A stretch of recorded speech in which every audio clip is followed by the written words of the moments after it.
Bonjour, ici Stevie Ray, bienvenue à cette présentation de Bâton Rouge Live en direct du fameux restaurant de la Chenée qui est situé, comme vous le savez, au 1400 rue Yves Blais. L'émission qui, chaque semaine, va dans toutes les directions, est disponible sur Facebook, sur Quai Marina Flashback.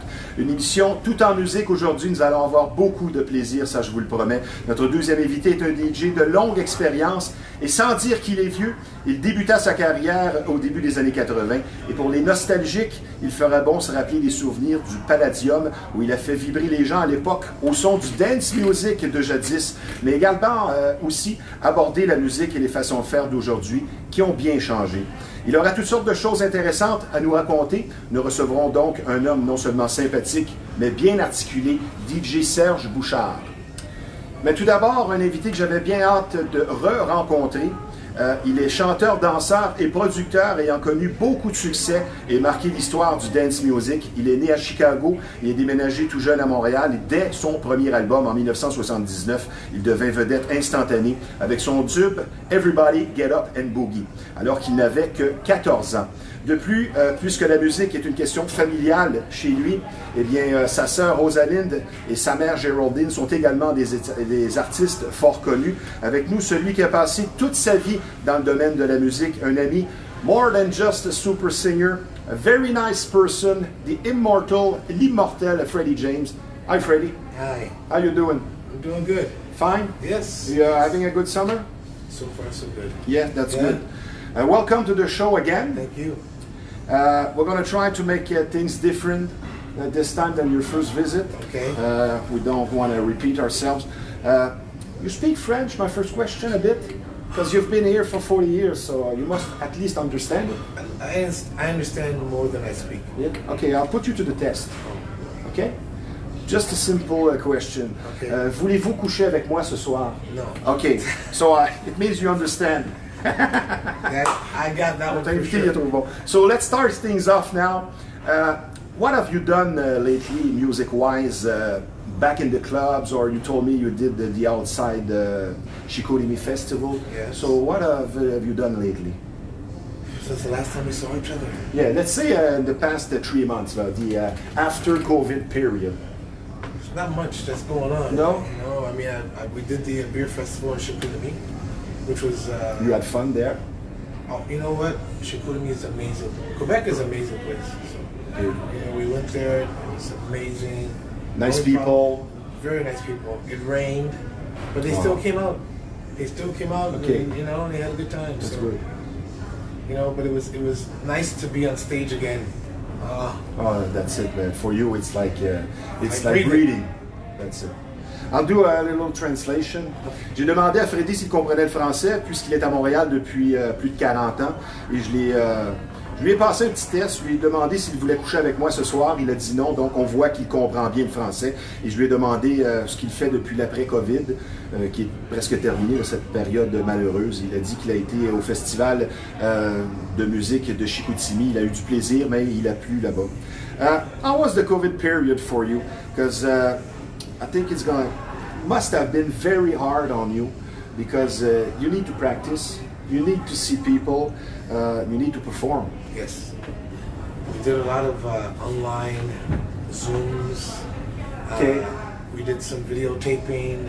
When you say we, you and your son? Me and my band. Okay. So The Freddie James Project. Exactly. So we had some guys that we did the music. Okay. The band would do the music, then they would send it to me. I would do the vocals, and then we would, you know, mix it, and then we post it on Facebook or post it on our Facebook page. And I did some stuff by myself, just with the tracks, you know, just to stay in shape. Game shape. Game shape, because we weren't sure how long this is gonna last. And it lasted longer than we thought. Yeah, that's it. J'ai demandé à Freddy ce qu'il a fait là, dans cet après-Covid. On pourrait dire que c'est pratiquement terminé dans les 2 derniers mois. Il a trouvé ça très difficile. Mais pour garder la forme, comme on dit, en anglais on dit game shape, un peu comme les joueurs de hockey, mais il a fait toutes sortes de choses à domicile avec son groupe, The Freddie James Project. So, what's the collective lesson we have to get from this COVID crisis? There's so many lessons to learn that we learned. Let's say the first or the first one that comes to your head. That nothing is given. nothing is promised. I like that. Nothing's guaranteed. I like that. You know, 1 minute we're riding high and we're doing our business and music is coming in, and you know we're thinking nothing can stop us, and then twice there was 3 waves. yeah. J'ai demandé à Freddy ce serait quoi la leçon collective à retirer de cette période de COVID qui nous a frappé malheureusement. Et il dit tout simplement qu'on se rend compte qu'il n'y a rien d'acquis dans la vie, que tout peut changer en un tour de main. Let's recap some of your career highlights. You also produced Murphy's Law from your sister's band Rosaline Sherry. And my first question, why Sherry? You would have to ask my mom Because she's behind this. She came up with the name of Sherry. Oh, yes. Yes, and you know what? I'm gonna ask her that same question one day. Why Sherry? It could be because of my Sherry Amour.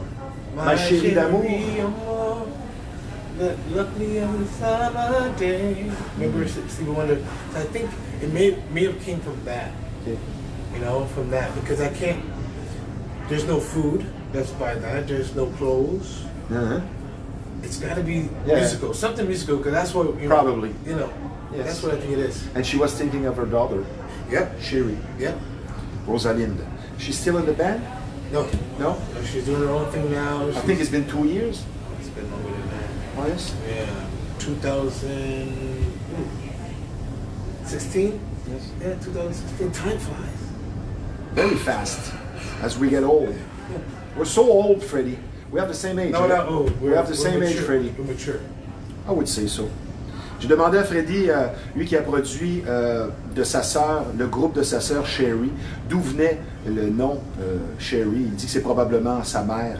Let's talk about your mother for a while, Okay. for a split second. Geraldine Hunt, Yeah. she's behind the big hit Can't Fake the Feeling. How's she doing? She's doing fine. Yes? Yep, she's doing fine, man. She's doing gardening, from what I understand. She's But no more music? You never stop music. I'm not sure. Maybe if something comes up that makes sense, you know, when you get to a certain age, you don't do every gig. You don't take every offer. You look at it and go, You're more selective. yes. When you're young, everything, no matter what. No, that's it. But when you get older, you start going, do I want to leave my house? Yes. No. You know? She's still in great shape, even though she's 70. Yeah. Let's talk about the LP that followed Get Up and Boogie, Sweetness. Yes. Yes. What would you say about this? Because it must have been hard to follow such a success of Get Up and Boogie. It was hard. raises because the bar. My voice changed. Oh, yes. Oh, yeah, you were 14 at the time of Get Up and Boogie, and then, whoops, you're 16, 17, it changes. Voice starts changing. So we started in the studio. For worse or for better? I was more mature. Okay, The voice was more mature. So different. Yeah. And I had to learn it. I had to learn my voice. Because if you listen to Sweetness, certain songs was done in a certain, and then my voice changed. Okay. And then we did another song, and then the voice is a little different, and then we changed again. So that voice, that was my growing up album.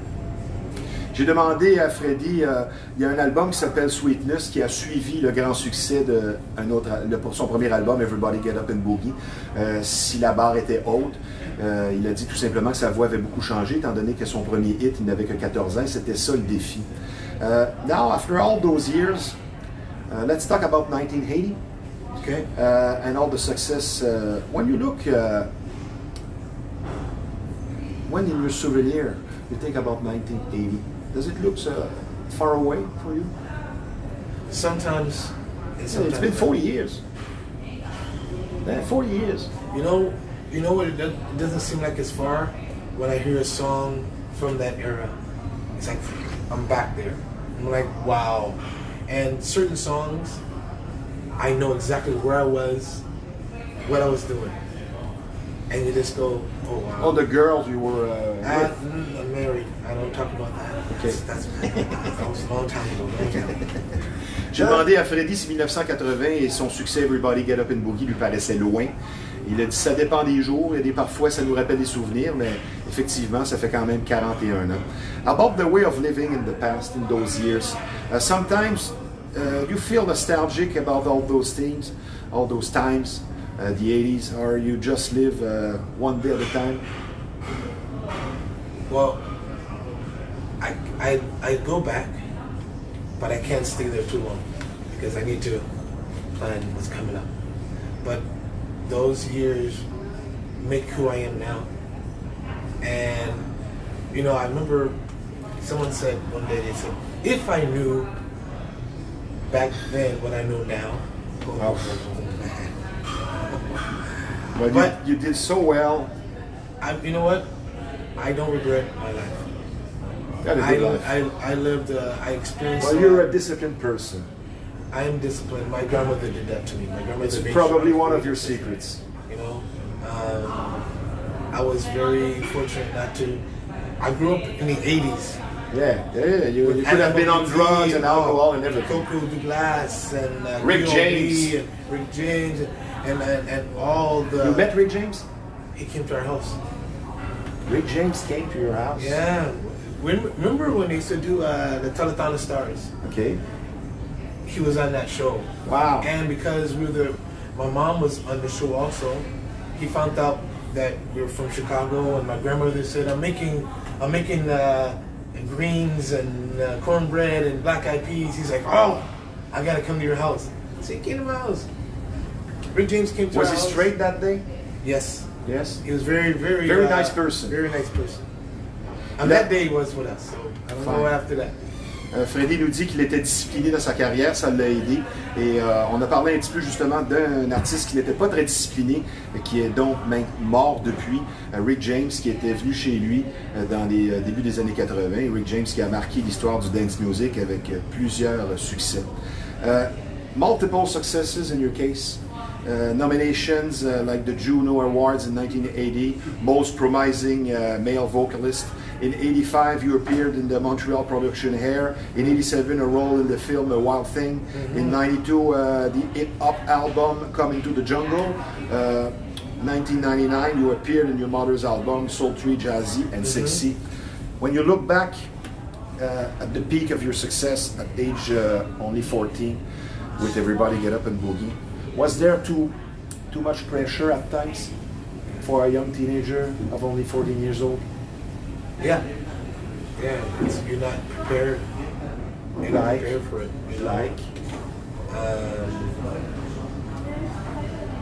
Your next guest is coming on after me. Yes. He's the DJ at the Palladium. Yes. We were talking about it before. He's very old. He's mature. I went to roller skate. I didn't realize how big I was. And when I went to roller skate, the DJ put my song on, and everybody crowded on me, and I had to run to they put me in the men's bathroom, and everybody was knocking, and the owner of the Palladium said, listen, you can't stay. Because... How many flies there is in there? It's a lot. You can't stay. So that day I realized my life is not the same anymore. Were you sad because of this? Yes, because I just want to live a normal life. I want to live a normal life, but I also, I wanted to get the love of the people, but this is too much love. This is dangerous. Like Freddie Mercury said, too much love will kill you. Is what too much, and I wasn't ready. And I look at a lot of the young stars, and I understand. When Michael Jackson says, I never had a childhood, I understand. Because he couldn't be normal. He couldn't go with his friends. No. J'ai demandé à Freddie, en 1980, un gros succès à seulement 14 ans. Est-ce que ça l'a affecté? Est-ce que c'était trop de pression pour un jeune homme? Même pas un jeune homme, un adolescent à 14-15 ans. Et il me dit qu'au Palladium, justement, il voulait faire du patin à roulettes, ce qu'il a essayé. On a fait jouer Everybody Get Up and Boogie, c'est peut-être Serge qui l'a fait jouer. Puis il n'était pas capable d'avoir une vie normale parce que tout le monde s'est en bon québécois garoché sur lui. Et à ce moment, il a réalisé qu'il n'avait comme plus de vie normale. Last question before we take a pause. Now that you're 55, 57. 57, you look 55. Thank you. I feel 80. You feel 80? Sometimes. Yes? Sometimes. In the morning. Too much love. Yeah, too much love. Anything else you want to accomplish or prove in your career or yourself? You know, Stevie. Good question. Yeah, it's no. If there's something for me to do, it'll come to me. Okay. Right now, I'm not. You're happy with your life and what you've done. I'm not looking to go. Well, I gotta do this, or Yeah. I don't have a list. Everything on my list, it's done. And anything that You don't live for challenges anymore.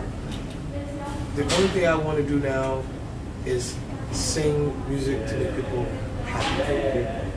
I like that. That's all I want to do now. I feel like that. I feel that from you. That's it. You're a simple guy. I've done I've traveled the world. I've been, part of a lot of great productions, and I've seen a lot of things.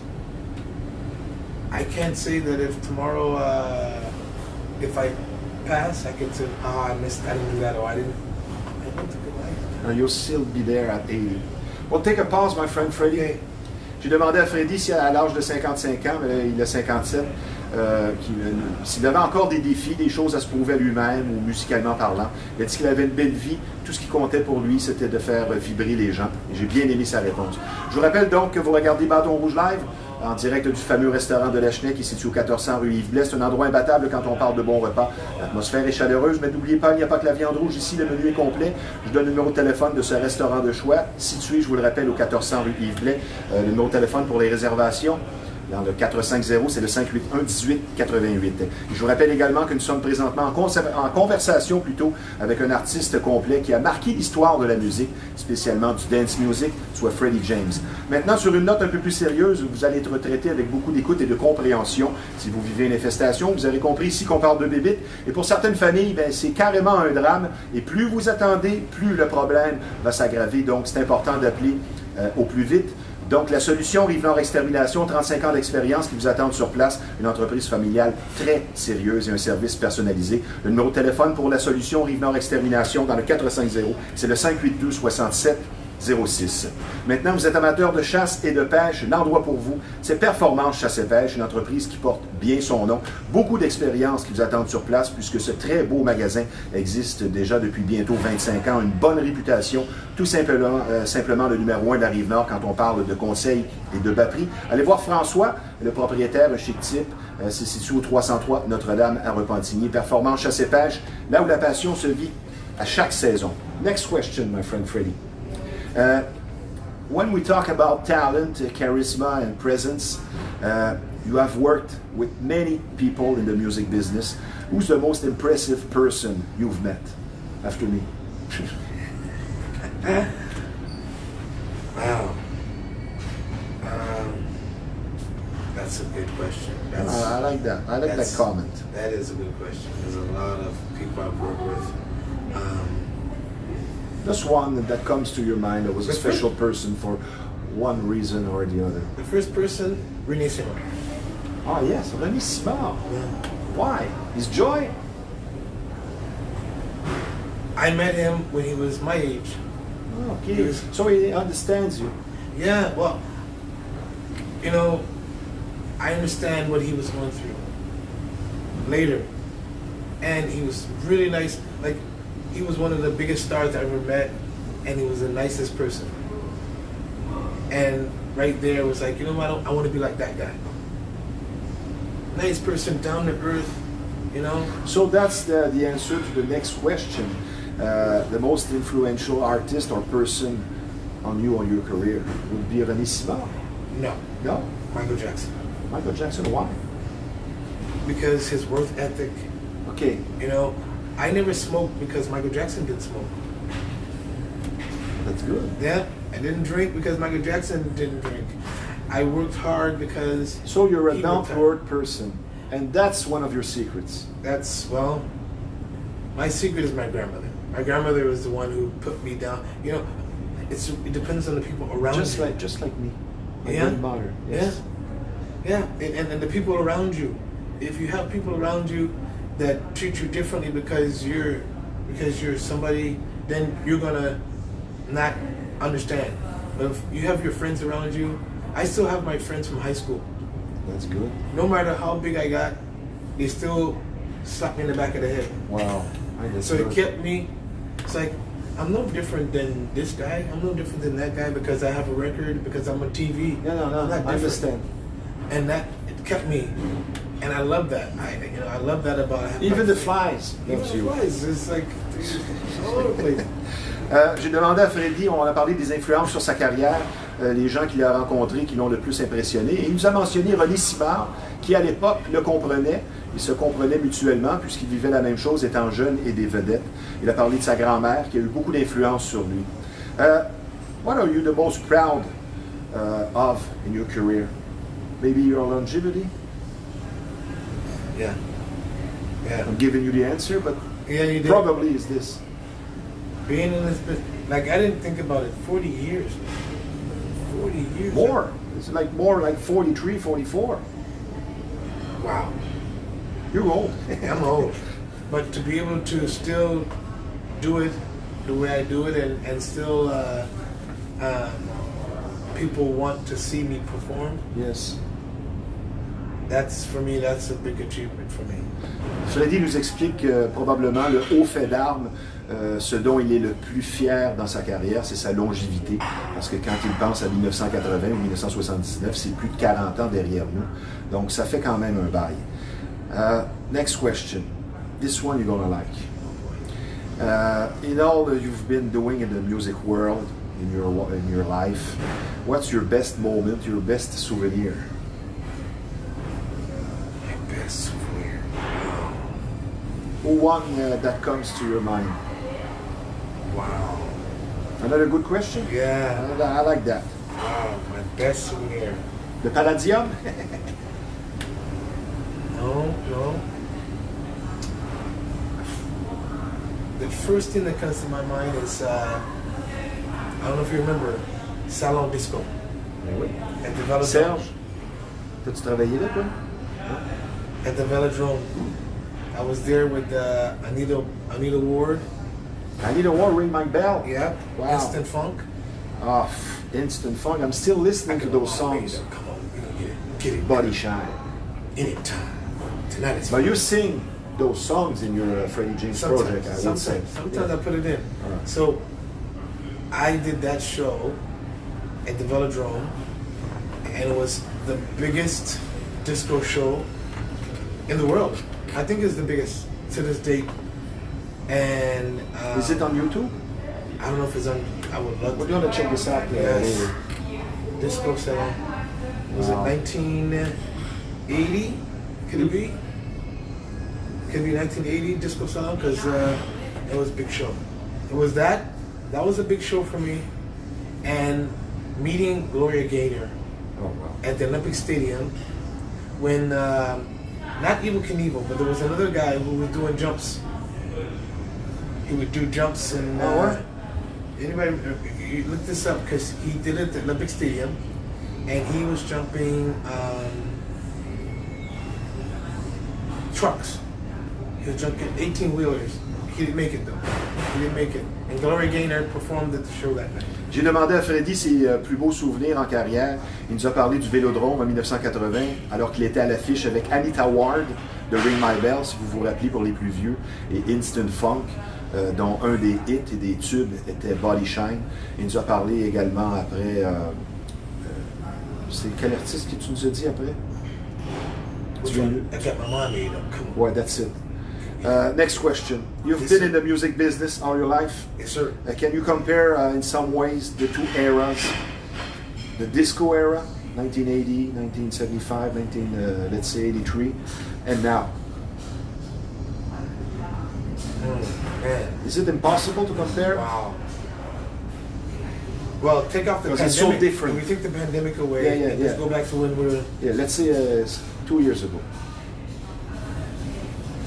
I just think now, before the DJs and the live shows, we had enough space for all of us.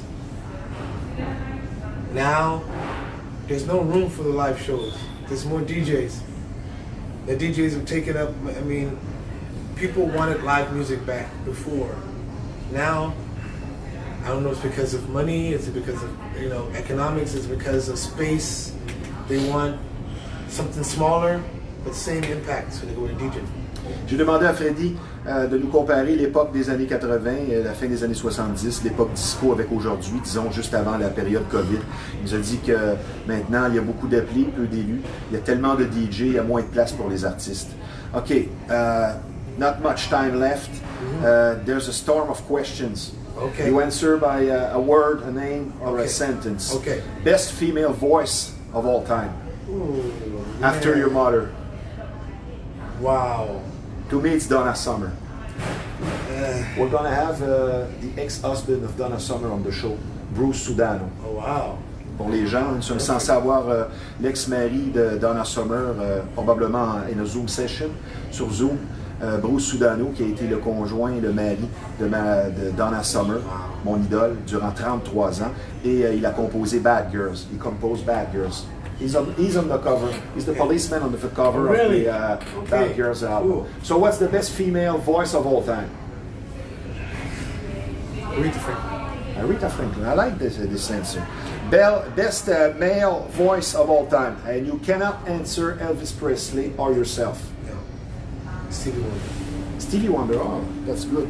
Okay, 2 or 3 of the best all-time disco dance music songs Wow. to your taste. Wow. What is it? 2 or 3 songs? Yeah.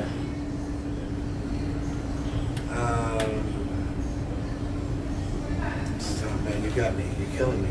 You're killing me. You know this one? For sure. I ain't gonna bump no more With with no a big big fat woman. Come on, man. Joe Tex. Joe Tex. Okay, so Double Dutch Bus. 1980. That's one. You got to beat the clock. Oh, that's good. That was the big disco. Roller Sure. skating. Oh, Wow. beat the clock. And my last one would be the Jackson 5, Shake Your Body. Oh. Serge, tu m'as parlé de ça cette semaine, cette tune-là. That's good. Listening album. Yeah. Okay, next question. You listening to other stuff, other kind of music, like classic or American rock bands, country music? Mm-hmm. Yes? Yes. Uh, I listen to an American rock band that you like? Journey. Journey, oh, surprising answer. That's good. Did you follow the playoff run of the Montreal Canadiens? Of course. You practice some sports? I play hockey I play ball hockey every Saturday morning. I want to go So see the you. last I want to go see you when you play next game. I play with the president of Just for Laughs, Bruce Hill. Oh, that's good. I play with a lot of comedians. A lot of Freddy French joue au comedians. hockey-ball tous les samedis. Yeah. So I play soccer. What position? Defenseman? I can play. I'm Oh, very that's versatile. good. You play baseball? I play softball. That's Softball. good. I play soccer. But for the hockey, I sang the national anthem after 9/11. The first game back at the Montreal Canadiens at the. Congratulations. I sang. So I get a phone call. Hi, this is the president of advertisement for the Canadians. Are you available to sing God Bless America? Yeah. What an honor. So I went, I sang God Bless America, and he said, can you sing the first game against Toronto Maple Leafs? Saku Koivu is not playing, but he's going to be coming back from chemo and radiation. And I sang the national anthem, and Saku came out, and the standing ovation for 10 minutes. I'm a Canadian. I love Canadian. I love hockey.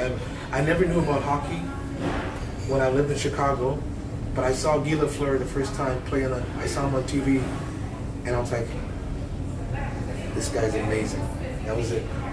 I was in love with hockey. I love the Canadians. I'm the Montreal Canadian fan, and Freddy aime beaucoup les Canadiens de Montréal et il a eu la chance de chanter l'hymne national au retour, le premier match qui suivait les événements de septembre 2001. Et c'était un très beau moment dans sa carrière. Let's play a game now. Okay. It's called What's the Recipe? Okay. And you answer by a sentence. Okay. What's the recipe to be a good musical entertainer? Work ethic. La recette, on joue à un jeu, il répond par une phrase, c'est quoi la recette à? Et la première question, pour être un bon musicien, on pourrait dire, un entertainer en anglais, il dit c'est le travail avant toute chose. The recipe for a good song, a good hit. The hook. Up-tempo bass and the hook. Le crochet. Well, the bass, well, the drums, and the rhythm section, of course. But if you can take all the music off and just play the drums, if you do this on the drums, you got a hit. Or the bass. The bass is good too. Bass and drums. Like Rick James, it was a secret, the bass. The bass line. That's it. That's it. You play that song with the Freddie James Project? Oh, I'd like to hear that. Okay, what's the recipe for happiness? Recipe for happiness. Wow. Doing what you love. La recette pour le bonheur, faire ce que l'on aime. Et la recette pour une bonne chanson, ce qu'on appelle le hook en anglais, ce qui va accrocher les gens. OK, what's the recipe for a love that lasts? Communication. La recette pour un amour qui dure, la communication. What's the recipe to stay in shape like you are at 50 years old? No stress. La recette pour être en forme en vieillissant, pas de stress. What's the recipe for such a long career?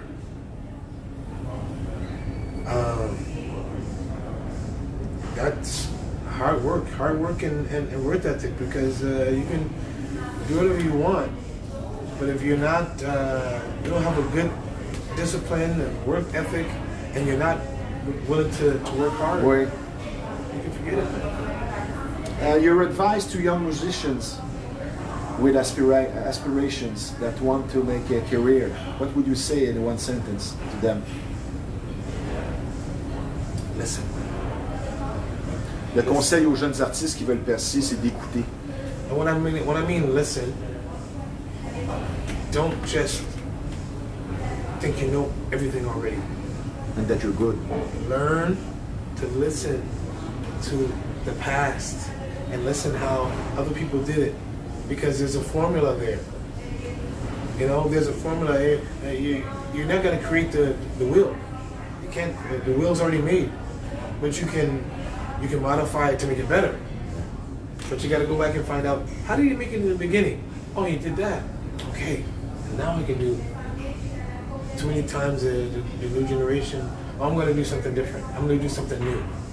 There's no such thing. 2 or 3 minutes left, my friend. Yes, to me, music is the international language of humans. It rallies everyone. What's your definition of music? Where do you come with this question? But you like them. What's the definition of music? Wow. It's a definition. It can be defined. I don't think there's no definition of music.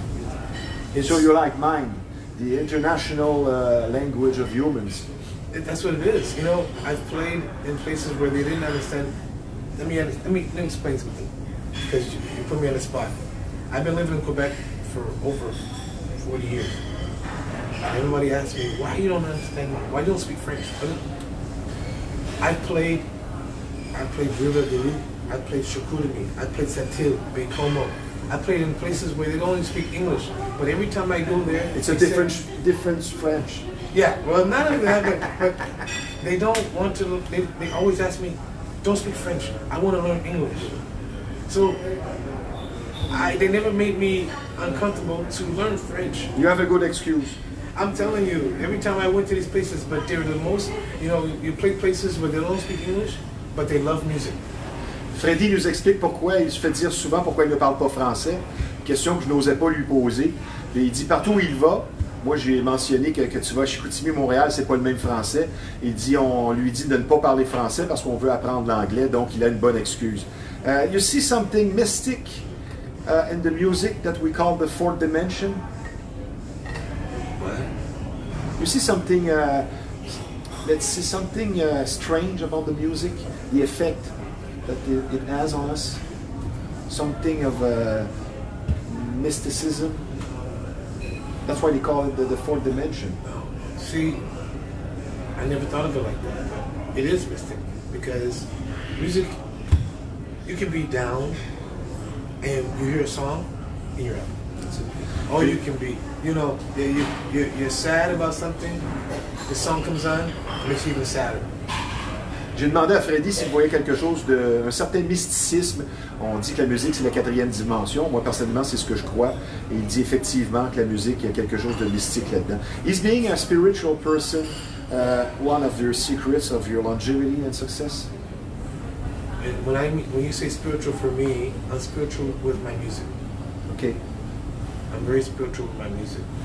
I'm not a spiritual person, but I respect the music.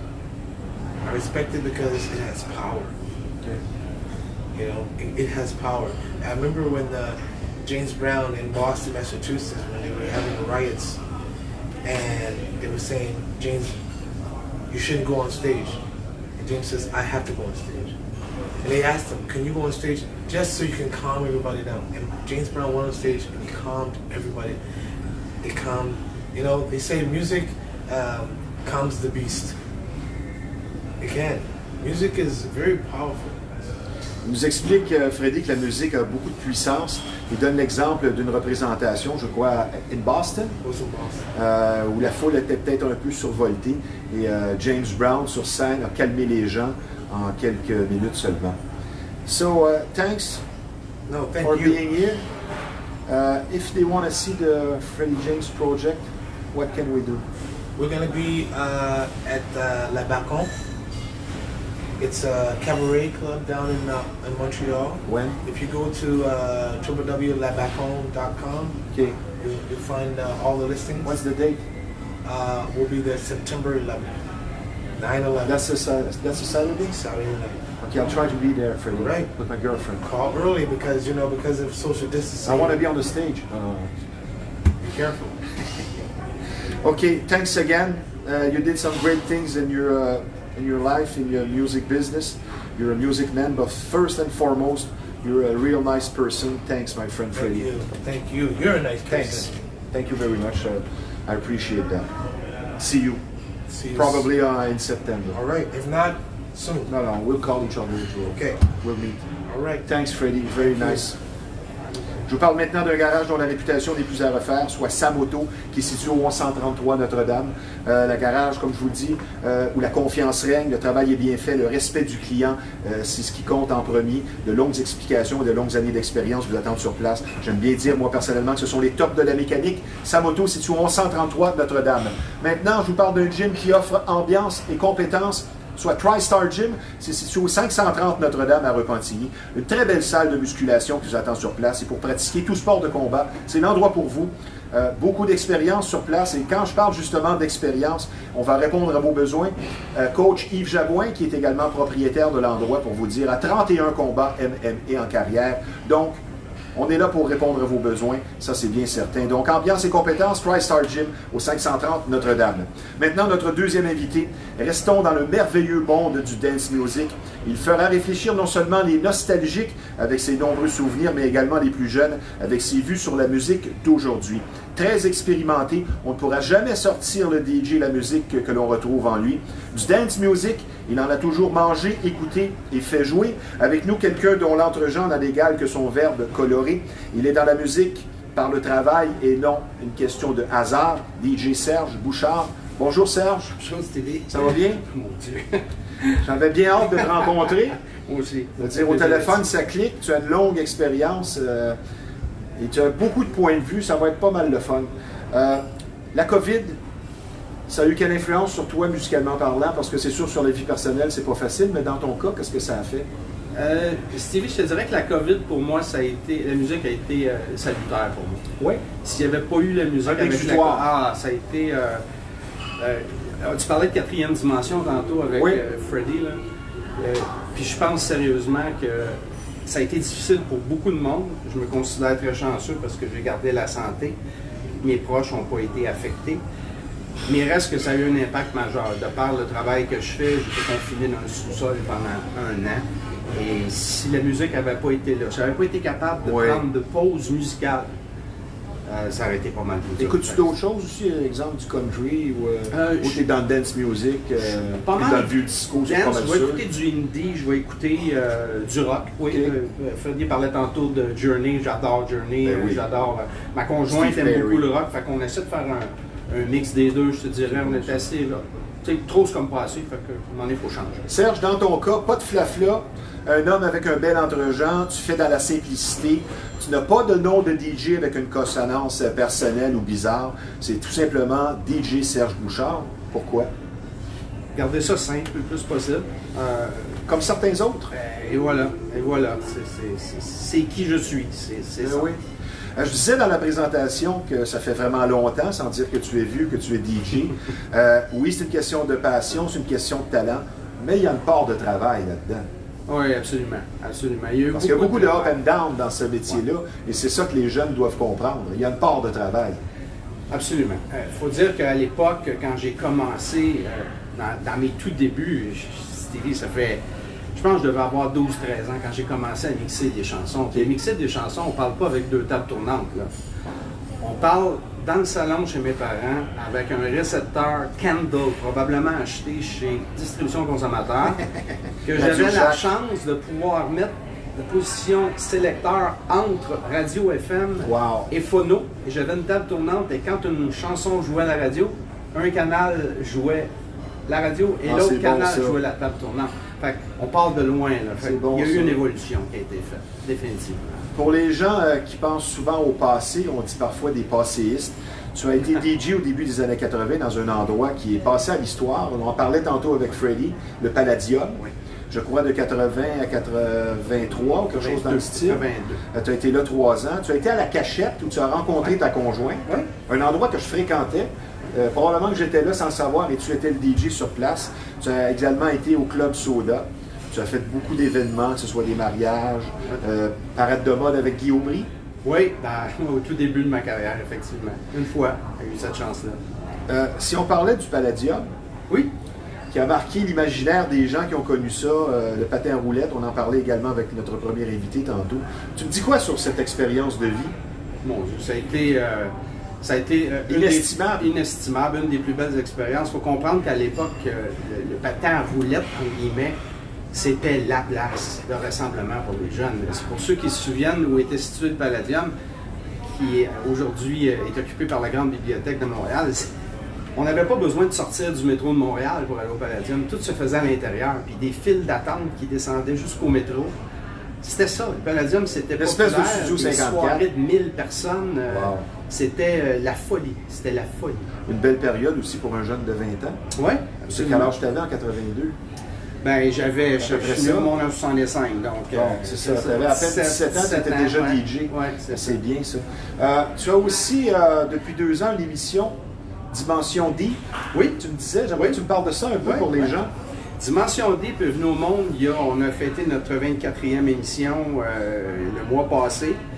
Et c'est une belle collaboration entre moi et mon confrère Luc Gascon, avec qui je partage l'émission. C'est un 2 heures d'émission qu'on a, spécialement concentré sur la musique Deep House, si on veut, et qui passe à tous les 2e samedis du mois sur Tech Groove Montréal, qui est détenu par Claude Mignacca, le mot est passé. Ça doit être très bon. Ils nous ont donné une belle chance, je te dirais. C'est une station qu'on s'est joint à ça, 2 autres stations. Une station aussi aux Pays-Bas et une autre station en Europe également qui passe notre show. Fait qu'on est chanceux. Tu as travaillé 2 ans à la Disco Librairie pour les vinyles. Oui. La spécialité vinyle en 1985 autour. Ouais, c'est une belle expérience, ça aussi. Est-ce que ça te manque, les vinyles? C'est sûr que les vinyles me manquent. C'est sûr et On certain. va en montrer tantôt, parce qu'on en quelques-uns. a emmené tous les deux, on va avoir du plaisir. Ouais. Mais tu as travaillé à la Disco Librairie, je veux dire, c'était spécial comme endroit, ça? Ben écoute, c'est là que Les les nouveautés. DJs, oui, c'était que de la nouveauté. La musique a beaucoup changé aujourd'hui, là. Mais à l'époque, c'est là que ça rentrait, la musique. Les 12 pouces arrivaient là et c'est là que les DJs s'approvisionnaient. Donc on avait la chance d'écouter la musique dès qu'elle arrivait. Pour un DJ qui commençait dans sa carrière, pour moi, c'était une chance inouïe.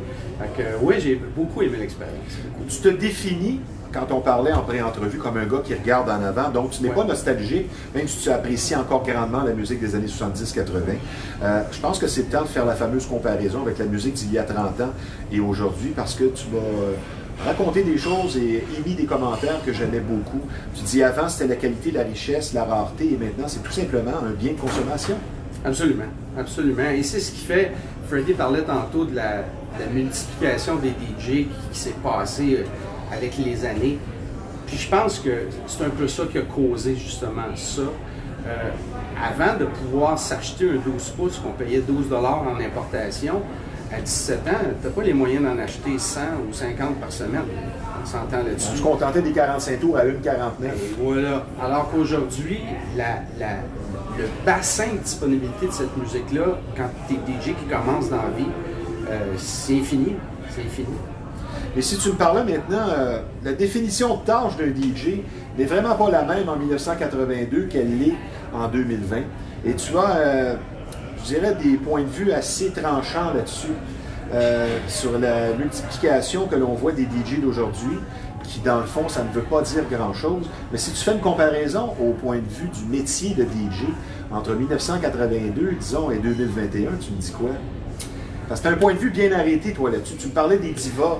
Oui, ben écoute, aujourd'hui, ce qu'on voit, c'est l'inaccessibilité des gros DJ d'aujourd'hui. Puis je te fais juste une petite courte anecdote. Ah, vas-y fort. Pour le travail, j'étais à Vegas, puis j'ai la chance d'aller voir Calvin Harris performer dans une discothèque ce soir-là. Et je me dis, ben, pourquoi pas? Je suis tout seul, je vais y aller. En me présentant à la porte pour rentrer au club, le cover charge était de 500 $ pour rentrer dans la discothèque. Là, je fais, OK, non, on recule. Alors qu'à l'époque, là, si tu rentres avec ta femme, c'est 1000 $. C'est ça. Et là, si tu veux une table, c'est 250 de plus. Oh, wow. Et là, tu n'as pas commandé de boisson. Fait que c'est une soirée. Et la boisson, ça ne doit pas être 5 $ la bière. Et voilà. Alors qu'à l'époque, si tu voulais aller voir Mario Tremblay mixer à Pyramide de Brossard, ton cover charge n'était pas 500 $, là, puis tu avais quelqu'un de solide. Oui, exactement. Comme beaucoup d'autres DJ qui performaient à l'époque. Donc, il y a eu comme un gros décalage. Une surenchère. C'est incroyable. Encore l'argent? L'argent. Puis il y a beaucoup aussi les jeunes qui poussent en dessous. Là. Il y a tellement de bons DJ Oh, il y en a vraiment qui beaucoup. commencent par... Il y a une multiplication de talents incroyable. Incroyable. On va parler maintenant des qualités d'un bon DJ. Je ne veux pas te souffler de réponse. C'est une question, évidemment, que je pose à tous les DJ qui viennent à l'émission. On parle d'adaptabilité, savoir reconnaître les besoins du dance floor, aimer les gens. Mais tu me dis quoi à ce niveau-là?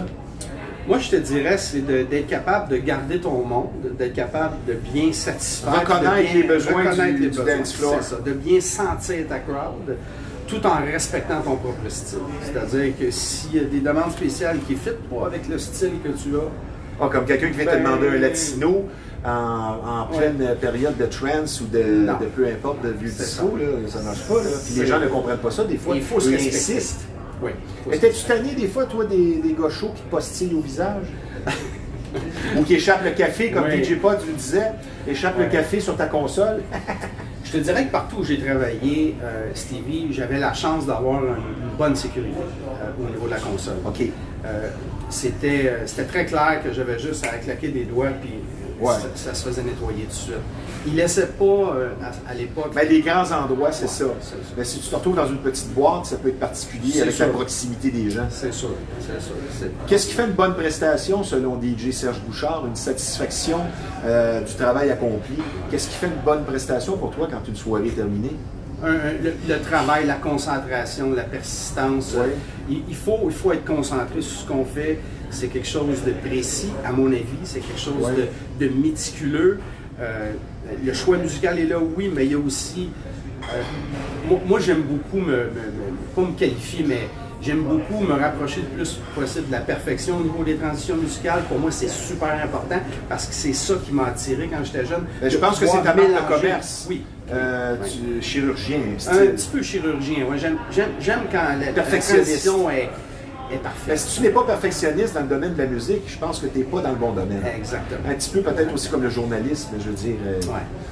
Il faut que tu parce que viser la perfection, moi je dis toujours ça à des collaborateurs, vise la perfection que tu n'atteindras pas, mais ça veut dire que tu veux toujours t'améliorer, tu es dans le détail. Et voilà. Je parle bien, hein? Ah! Je fais des faces. Maintenant, la préparation d'avant-match, dans ton cas, même après tant d'années, est-ce qu'il y a encore une certaine nervosité, une adrénaline, sans qu'il te paralyse? Mais as-tu encore, tu sais, quand on est autocritique, tu sais, c'est jamais correct, puis on veut performer. Il y en a qui sont dans la méditation, d'autres vont prendre une bonne petite frette. Dans ton cas, c'est quoi? Je dirais qu'il y a encore cette nervosité-là. Mais c'est bon signe. Même à préparer des shows qui vont jouer subséquemment, c'est à ce point-là. J'accorde énormément de temps à la recherche musicale. Je veux que mon style musical soit vraiment bien encadré, soit vraiment défini. Et ça, je pense que ça fait la différence. Puis évidemment, dans la préparation, dans le mixage final du show, c'est super important. J'ai beaucoup encore ce trémoussage-là. C'est bon, ça. Quand le show joue, j'ai toujours le petit frisson qui est là. C'est bon, mais ça, un peu comme Freddy, je veux dire, ça ne te quittera jamais. Je veux dire, c'est en nous. Je veux dire, moi, tu vas m'enlever le micro, je vais avoir 75 ans, je vais encore vouloir faire des interviews. Maintenant, on va continuer dans les définitions. Tu définis ton approche, ton style comment? Je te dirais plus underground. Okay. Pas du tout mainstream, dans le sens que je ne fais pas jouer du top 40, je ne fais pas jouer du top 20. Je suis plus à faire découvrir la musique aux gens. Surtout des artistes émergents. Tu n'as pas peur de faire jouer des choses un peu moins connues? Non, pas du tout. Tu ne te contentes pas de la chaise perçante, on va faire jouer qu'est-ce qui pogne? Non, pas du tout. Tu t'aventures, c'est bon ça. Je regarde en avant. Puis regarder en avant côté musical, c'est un peu ça. C'est d'être capable d'aller chercher ce qui s'en vient ou ce qui est produit aujourd'hui. Je parlais de jeunes tantôt. Il y a des jeunes producteurs qui font des chansons actuellement qui sont incroyables. C'est merveilleux. Incroyable, c'est merveilleux. Là. Puis moi, c'est ça qui m'intéresse, c'est ce qui s'en vient. Puis c'est ça que j'essaie de montrer le plus, de pousser le plus. Là, quand tu dis que tu as des aventures et tout ça, il faut que tu fasses attention parce que ta femme va écouter. Oui, on parle de musique. Oui, ça. Okay. On va prendre une pause, mon Serge. Je vous rappelle que vous regardez Bâton Rouge Live en référence avec le fameux restaurant de Lachenay, situé au 1400 rue Yves Blais. Nous sommes présentement avec un DJ ayant beaucoup à partager et à raconter, soit DJ Serge Bouchard. Je vous parle d'une très belle boutique, soit la zone vêtements de sport et classiques, qui se situe au 148 Notre-Dame à Repentigny. Beaucoup de marques de choix au meilleur prix sur place, et je vais vous en nommer quelques-unes, soit Gasp, Better Body, Riderwear, Gorilla Wear, La Bella Mafia. Des marques de choix, comme je vous le dis, vraiment sur place. Lacoste, ça c'est particulier pour les vêtements et les souliers. Le classique Timberland. Une nouvelle marque qui est très en vogue, Koala, pour les jeans, les t-shirts pour hommes, c'est merveilleux. Et évidemment, le fameux Head Rush avec les magnifiques chandails. Donc, la zone vêtements de sport et classique, c'est au 148 Notre-Dame à Repentigny, un endroit tout à fait particulier.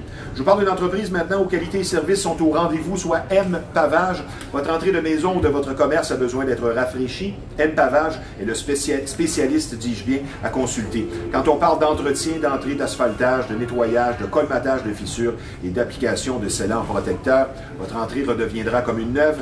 Des prix compétitifs pour un travail de qualité vous attendent. M Pavage, là où la qualité n'est pas que du bavardage. Je vous donne le numéro de téléphone.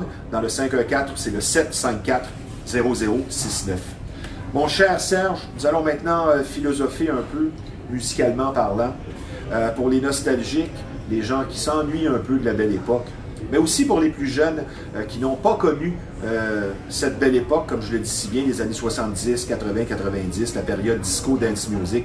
Il y avait une certaine légèreté dans l'air, un optimisme collectif et social, une chaleur humaine, les rencontres très faciles entre personnes et pas nécessairement hommes-femmes, je veux dire, pour se faire des amis. La piste de danse, ça aidait beaucoup. La simplicité sociale, la musique inoubliable. Mais ton souvenir, ton opinion, ta comparaison entre, on va dire, 1980 et 2020, sur tout cet ensemble de vues collectives, tu dis quoi?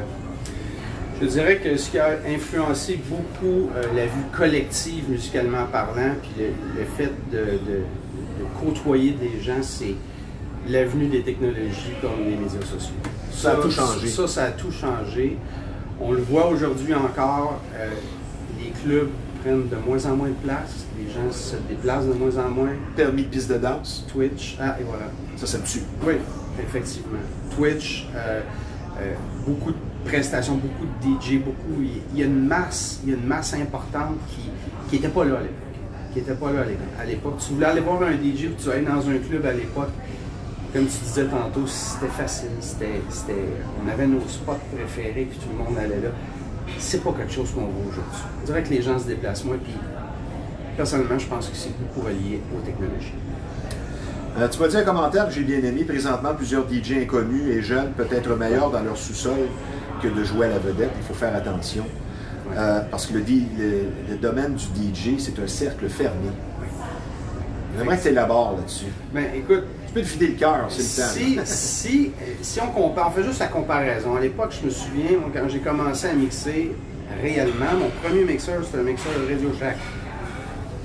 Aujourd'hui, qui coûtait à peu près 125 $. Aujourd'hui, pour 125 $, tu es capable d'avoir 2 petites platines que tu mets sur ton ordinateur, puis tu es capable de faire des sets complets, des soirées complètes. Là, j'avais pas de table tournante à l'époque, j'avais une table tournante. Hein? Donc, le coût, ce que ça coûtait pour s'équiper comme DJ dans le temps, était beaucoup plus élevé qu'aujourd'hui, ce qui a fait que il y a beaucoup plus de jeunes, il y a beaucoup plus de talent en ce moment sur le marché. Il y a un bassin de talent qui est incroyable. Comme au hockey. Comme au hockey. Puis c'est sûr qu'on peut se plaindre de ça, mais on peut aussi regarder ça de façon positive et dire ces jeunes-là, il y en a qui vont sortir du lot et qui vont nous produire des choses incroyables pour le futur. Puis moi, c'est ça que j'aime à regarder. C'est pour ça que je pousse plus la musique émergente, parce que je me dis, hey, il y a du monde là-dedans tantôt qui vont être au top. Un commentaire peut-être qui explique ta longévité et pourquoi tu as la musique dans le sang, c'est que tu sors le gars du club, mais tu sors pas la musique du gars. Jamais. Jamais. En ce qui me concerne, ça fait partie. T'aimes autant ça que quand tu avais 18 ans. Ça fait partie de mon ADN, ça fait partie de. Puis j'ai été chanceux à 50 ans de pouvoir revenir dans le domaine musical. Parce que, tu sais, quand j'ai connu ma conjointe, j'ai connu à la cachette. Élever une famille, on sait ce que c'est. On ne peut pas se coucher à 5 h du matin. Non, c'est ça. J'ai pris un break. Ça prend une conjointe très compréhensive. Voilà. Et j'ai eu la chance à 50 ans de revenir dans le domaine de la musique. C'est une chance qui, pour moi, c'est un peu une bénédiction. Moi, j'en reviens pas encore que j'ai eu cette chance-là. C'est un addon. Et puis, depuis, mon Dieu, ça fait depuis 2017 là, que ça roule avec les radios web, etc.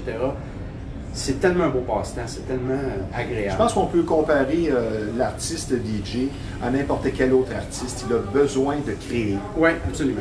Et ça, c'est toujours là. C'est comme l'écrivain, c'est comme, peu importe, peindre. Tu as besoin continuellement de créer. Et comme le disait si bien Tom Brady, qui lui crée des championnats, il dit ma bague préférée, c'est la prochaine. C'est que tu regardes toujours en avant. Oui. Maintenant, on va y aller dans peut-être une section où on va élaborer sur des goûts personnels un peu. Les tunes qui appelaient les gens le plus vers la piste de danse, qui étaient très accrocheurs, irrésistibles et qui sortent parfois du pétrin. J'aimerais que tu m'en nommes 2-3 de l'époque. Oh mon Dieu! Que c'était immanquable, tu fais jouer ça, puis tiens, la job est faite. Je t'ai dit tout de suite, Life is Life. Ah, OK. Une chanson que je n'aime pas. C'était un floor filler qu'on appelle. Ouais. Ensuite, mon Dieu, au Palladium, Into the Groove Madonna. C'était le floor filler de l'époque. Même si, personnellement, ça fitait pas avec... Déjà à l'époque, j'aimais mieux faire jouer d'autres choses. Je trouvais ça tourne de filles. Ah, c'était tourne de filles. Mais ça marche. Trop populaire, trop mainstream. Trop top 40. Oui, exactement. Fait que je te dirais que dans le temps de la cachette et dans le temps du Palladium, c'était les deux gros hits là, que OK, plancher c'est vidé, on met ça, on va ça. Plus facile une prestation en club ou dans un mariage? Beaucoup plus facile en club. Beaucoup plus facile. Moins de pression, moins de demandes? Absolument. Le mariage, a des contraintes, le mariage, t'as beaucoup de paramètres à regarder. Et la différence aussi des hits choisis dans un club, c'est pas la même chose que dans un mariage. Dans un mariage, il faut vraiment qu'il y ait du monde de tous les âges. Le besoin aussi. Oui, c'est ça. Si le client décide que tout à coup il veut écouter du rock, ben il faut que tu mettes du rock. Oui. Dans un club, c'est pas lui. Ta première chance dans un nightclub, c'était au Palladium? Oui. Ah, fait que t'as commencé fort. J'ai commencé au Palladium. Wow. À l'époque, c'était une place qui était très reconnue. Puis, Maintenant, mon cher Serge, on va tomber dans notre section plaisante et surprenante. ouais. On va parler d'anecdotes, mais on va présenter nos vinyles. Oui, ok. Parce que tu en as emmené et je vais te laisser commencer. Oui. Tu as quelques vinyles à montrer aux gens. Ça va être plaisant, voir qu'est-ce que tu as apporté. En fait, j'en ai amené deux. J'ai amené une version de Madonna, Into the Groove. On parlait tantôt d'Into the Groove parce que c'est un floor filler. Ben, Le disque est noir et le disque est noir, etc. Sauf que c'est une version qui a été de Tokyo. faite pour Tokyo. C'est Donc, ça, c'est une version spéciale. C'est bon, ça, c'est un disque qui vaut quelque chose. C'est un disque qui vaut quelque chose. Sur eBay, entre nous deux, ça te vaudrait 200 J'ai pas vérifié Ok. celui-là. Par contre, Puis l'autre, lui, il L'autre. vaut très cher. lui, il vaut très cher parce que c'est, dans le fond, l'album Victory des Jackson 5, commandité par Kellogg. C'est un album qui est en français. Il y a Wow. beaucoup de versions. Il y a 200 copies qui Les ont Fruit été faites à Loops. travers le monde. Apple Jacks. Et la beauté de la chose, c'est que lorsqu'on sort Oh, le wow. vinyle, c'est un picture disc Ah oui, c'est vraiment beau. qui, aujourd'hui, ferait la joie des collectionneurs Ah, c'est un beau de cadeau que tu Michael me fais. Jackson. Fait que j'ai la chance d'avoir ça dans ma collection. Oh oui. Vraiment. Ben, j'en ai emmené quelques-uns, justement. Je l'ai montré tantôt à Freddy. Ain't Gonna Bump No More with No Big Fat Woman. Mais là, Oui. je veux dire, il n'y a rien de spécial visuellement. Là. Oui. Ça, tu te rappelles ça? Jodie Watley, Real Love. Oui. Elle a commencé comme danseuse professionnelle. Elle n'avait que 14-15 ans dans les émissions Soul Train. Et graduellement, elle a gravi les échelons. Elle est devenue chanteuse de Shalamar, qu'on se rappelle. Ouais, ouais. Elle a eu une grande carrière en solo. Elle a été également mannequin. Et S-Express, quand tu Voilà. parles d'une toune pour Et te voilà. sortir du pétrin, Et hein, voilà, oui. c'était fort ça. c'était très fort, effectivement. Une qui a marqué l'histoire du dance Et music avec Carol plusieurs Douglas. hits, Carol Douglas, Oui. pour les plus jeunes, ben, allez voir ça. Exposé, What You Don't Know, tu te rappelles de ça? 1989, c'est sûr que tu te rappelles de ça. Ouais. Puis la dernière, un autre classique. Loverdy. Hein? Je Wow. viens de chatouiller, là. Ah oui, là oui, parce que ça tombe dans mes cordes. Loverdy, Patrick Coley, Sylvester. Ça, c'était Technological World. Technological Ah ouais. World. Ça, c'est quelque chose. Maintenant, les anecdotes. Oui. Tu m'en as raconté une, pas au complet, qui a rapport au Palladium. Et j'aimerais que tu me Ouais. parles de ça parce que c'est vraiment particulier et c'est très drôle. Quand j'ai commencé au Palladium, Pour situer les gens, comment que le Palladium était fait, et tout ça. oui, c'était un immense patinoire. OK. OK? Une immense patinoire, il n'y avait que du patin à roulettes. Et au fil des années, les jeunes demandaient de plus en plus à pouvoir accéder au Palladium, mais on s'apercevait qu'ils dansaient dans les coins. Ils n'allaient pas sur la piste, ils dansaient un peu partout. Fait qu'on s'est dit, on va leur faire une piste de danse en bout de piste. Mais comme la piste de danse, on la voulait quand même assez grosse parce qu'on voulait justement être capable de produire des artistes comme Freddie James. Ils l'ont fait assez grande, mais ils ont empiétré peut-être 5-10 pieds sur la piste de danse. Il faut comprendre qu'à l'époque, lorsqu'on faisait des sessions au Palladium, t'as toujours interrompu, il y avait le tour des gars, le tour des filles, et les slows. Et pendant le tour des gars, la particularité, c'était qu'il n'y a pas de gardien de piste. Entre la C'est- compétition en barre, C'est une musique de fou qui joue le plus vite possible, Billy Joel, ça roule. Et tout le monde embarque et tout le monde tourne pour le défouler. Sauf que ceux qui étaient habitués de tourner dans un espace X, avec une piste de danse, combien de fois les gars manquaient à la courbe au bout, puis ils étaient obligés d'arrêter la musique parce que la clavicule sortait, ils s'étaient cassé une cheville, il y avait... fait que souvent des ambulances. Mon Dieu. Aïe, aïe. On s'est aperçu que ça a créé tellement d'accidents, on n'en revenait pas, on était constamment arrêté. La musique était constamment arrêtée à sortir À la chaque personne. soir, une ou deux fois, Ah, quelqu'un ça se n'avait pas de blessait sens. grièvement. Ça n'avait pas de sens. Ah, wow. Ça n'avait pas de sens. Fait que bon. ça c'est, je dirais, une anecdote que, malheureux pour ces gens-là, Ben oui. mais c'est quand même arrivé. C'est à plusieurs spécial. reprises. As-tu une autre chose à nous raconter peut-être de cette époque-là qui te passe par la tête? Dans ce temps-là, j'ai déjà vu justement pendant un des shows Fernand Gignac qui était venu performer sur la scène comme telle. Et Fernand, on lui avait dit d'aller se changer à l'endroit où on louait les patins. Et moi, par accident, en ouvrant la porte, sachant pas que Fernand est derrière, ben, pauvre Fernand, il a eu la porte en plus. Oh non. Et je me suis excusé à tour de bras, mais il ne faut pas savoir qu'il était en arrière. Donc, T'es ébranlé? Oui, il était ébranlé un peu. Heureusement, pas blessé. Wow. Mais d'avoir ouvert la porte sur Fernand Gignac, Oui, c'est spécial. c'est quelque chose, Oui, comme c'est dirait quelque Mario chose. Lemieux. 2 ou 3 questions en terminant, puisque Oui. nous sommes bousculés par le temps. Oui. Je te soufflerai pas de réponse. Tantôt, on parlait avec Freddy de la définition personnelle de la musique. Toi, c'est quoi? Oh mon Dieu, c'est la musique sauve les gens, je te dirais. C'est que t'as vécu c'est à dans ce la COVID. point-là. C'est à ce point-là la musique, puis pas uniquement dans le domaine du DJ. Tu sais, ça peut être de la musique de relaxation, ça peut être la 4e dimension, moi je crois à ça. Oui, Je crois à ça. ben oui, c'est sûr. Définitivement. Je veux dire, ça a une influence sur le monde physique, Oui. puisque tu écoutes une chanson et le poil te lève. Ouais. Donc, ton plus beau moment professionnel musical, ce serait quoi? Peut-être une rencontre ou un endroit où tu as joué, démontré tes talents. Tu dirais quoi? Je te dirais que mon plus beau moment, ça serait vraiment cette soirée du 20 décembre, il y a 35 ans, où j'ai rencontré ma conjointe. Je travaillais. Ça, c'était. Ça, c'est cute, avoir encore aimé ta aujourd'hui, réponse. encore aujourd'hui, c'est quelque chose dont je me rappelle très bien. C'est clair comme si c'était hier. Donne-moi quelques signes que tu te rappelles devant une piste de danse, un dance floor, où là, tu dois faire quelque chose. Il y a des signes qui disent, là, ça marche pas.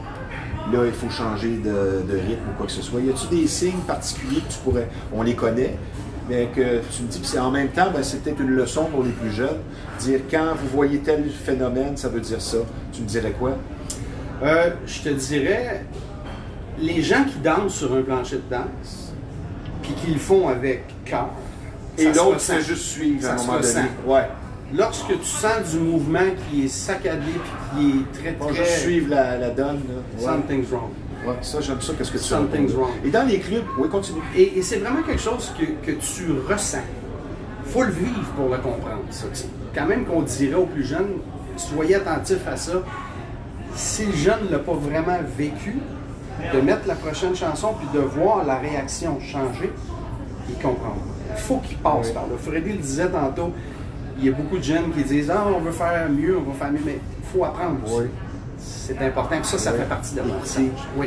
Es-tu d'accord avec moi que tu as l'expérience de club? Il y a vraiment 2 gangs, spécialement le samedi.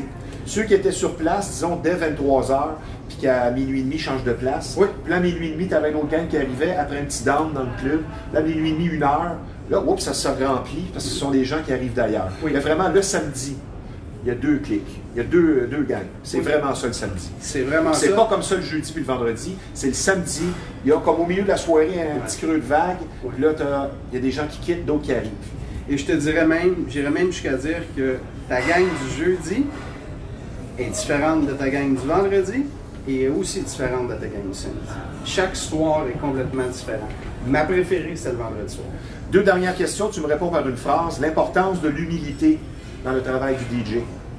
Nécessaire, absolument nécessaire. Sans ça, tu piques assez vite. Oui. Comme dans le monde du sport. Plus personne ne veut jouer avec toi. Des gros égos, c'est pas bon nulle part. L'avenir du dance music, Oh mon Dieu, ça va toujours être. Ça va toujours être. J'aime cette réponse. Je pense que il y a eu un retour aux sources avec le discours des dernières années. Puis je pense qu'il va toujours avoir de la place pour ce style de musique-là, définitivement. et ton conseil ultime, en une phrase, aux jeunes aspirants DJ, aux artistes DJ qui voudraient performer, qui n'ont peut-être pas encore la chance, mais tu leur dis quoi en une phrase? Soyez persévérants, travaillez fort, puis il faut croire en soi-même. Il faut vraiment croire en soi-même, le visualiser. Le rêve, là, un coup qui est écrit quelque part, il peut devenir réalité à un moment donné. Donc, visualisez-le, puis c'est sûr qu'à travailler fort, on y arrive. Moi, je vais non seulement te remercier, mais je vais y aller avec des félicitations parce que, comme je le dis, non seulement pour ta longue carrière, mais aussi d'être si intéressant. Tu as une façon de verbaliser le tout. C'est le fun. Merci pour l'interview. C'est parfait aussi parce que c'est pas donné à tout le monde d'avoir des bonnes réponses du tac au tac. Tu es très à l'aise devant la caméra. Une longue vie musicale que je te souhaite. Ça, j'ai aucun doute là-dessus. Une longue passion inépuisable. C'est loin d'être terminé pour DJ Serge Bouchard. Merci d'avoir été des nôtres. Merci beaucoup. Chic type, mon cher Serge. Merci. Maintenant, en terminant, je vous parle d'un de nos commanditaires les plus importants ici, soit le Centre d'imagerie Pixel, que l'on surnomme, et pour cause, l'incontournable. Quand on parle d'imprimerie de graphisme, c'est tout simplement le numéro 1 de la Rive-Nord, et c'est pas dur à trouver. C'est en face de l'ancienne marina de Repentigny, situé au 351 Notre-Dame à Repentigny. Un service varié, très professionnel qui vous attend. Donc, le Centre d'imagerie Pixel, l'incontournable, 351 Notre-Dame à Repentigny. Le numéro de téléphone dans le 450, c'est le 654-9944. N'oubliez pas les 3 mots magiques, renouer avec un ami, comment ça va, ça ne coûte pas cher. Appelez quelqu'un avec qui vous n'avez pas parlé depuis un certain temps. Vous allez semer un brin d'optimisme et de joie dans le cœur des gens. Sur ce, ici Stevie Ray. Merci d'avoir été des nôtres. À la semaine prochaine.